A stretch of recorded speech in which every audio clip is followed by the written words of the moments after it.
What's up, peeps and poops, and welcome back. So today we're actually going to slow down a little bit and we're going to go over something serious. We're going to be going over the 21st century with cannabis and how it affected the black community. And if you stick around to the end of the video, I'm going to announce something very, very, very important to me. Something that could change the lives of you, somebody in your family, a friend, or anybody else for the better. So strap on in, baby. It's history time.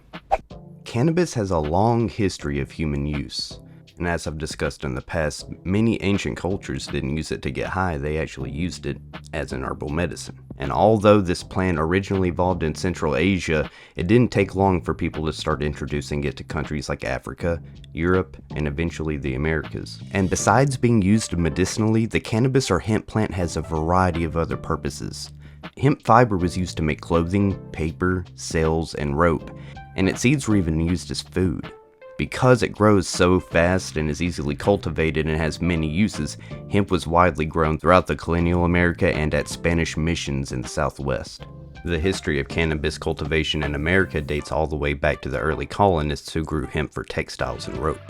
And in the early 1600s, the United States actually allowed their farmers to grow hemp. In fact, at this time, Virginia, Massachusetts, and Connecticut colonies all required their farmers to grow hemp. Although these early hemp plants were very low on levels of THC, tetrahydrocannabinol. In February 24, 1794, George Washington actually wrote to his farm plantation field manager, quoting, "Make the most of the Indian hemp seed and sow it everywhere."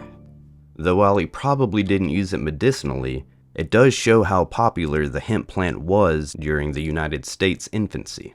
Now, at the turn of the century, cannabis was little used among Americans.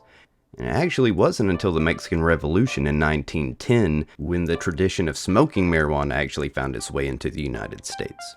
In the 1920s and 1930s, we see the government change its approach when it comes to marijuana. The main reason being that during the Prohibition, a lot of people started turning to marijuana in the place of alcohol, because at the time, alcohol was illegal. So for those of you who don't know, let me repeat that for you. At one point in the United States, marijuana was legal and alcohol was illegal.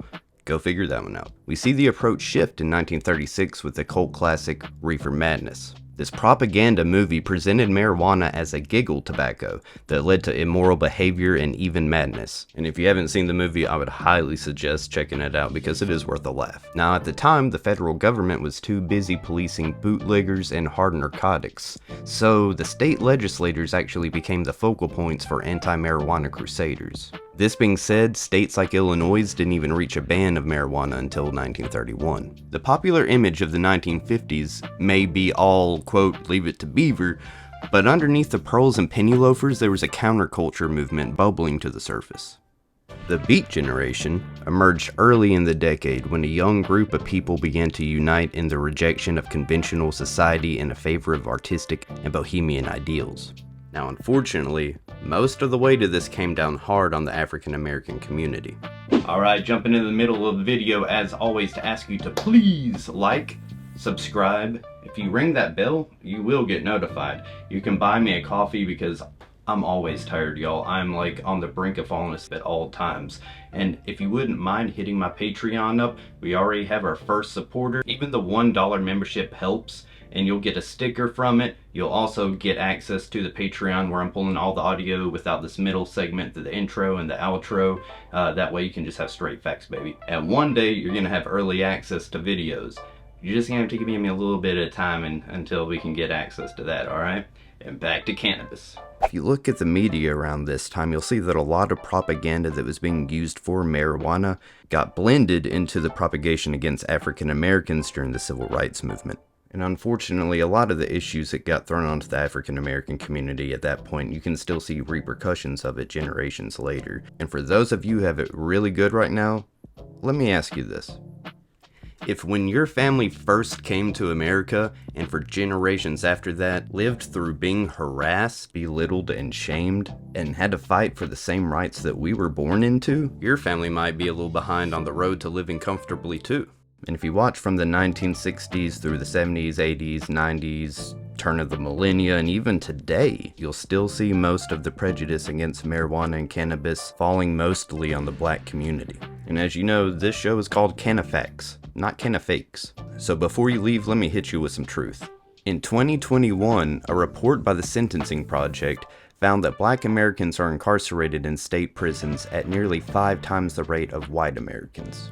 From another report in 2022, out of roughly 1.16 million drug arrests nationwide that year, 27.5% were for possessing marijuana.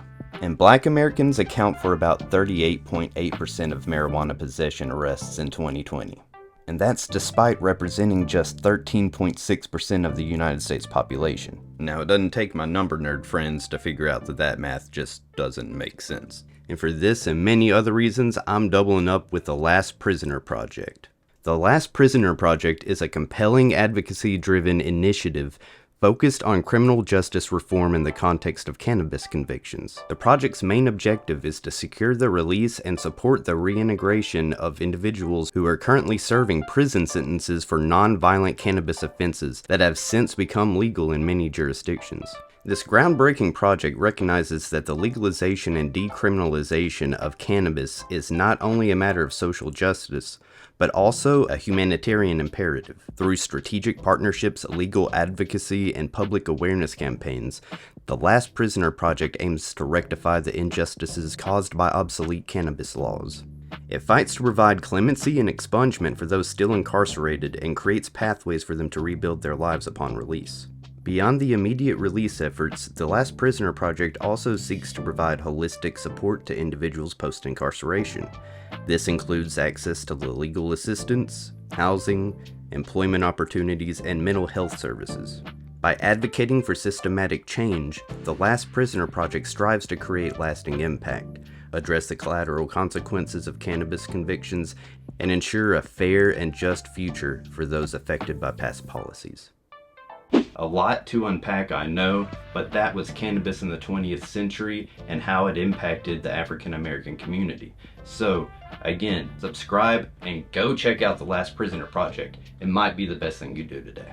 Until next time, guys, I love you. Deuces.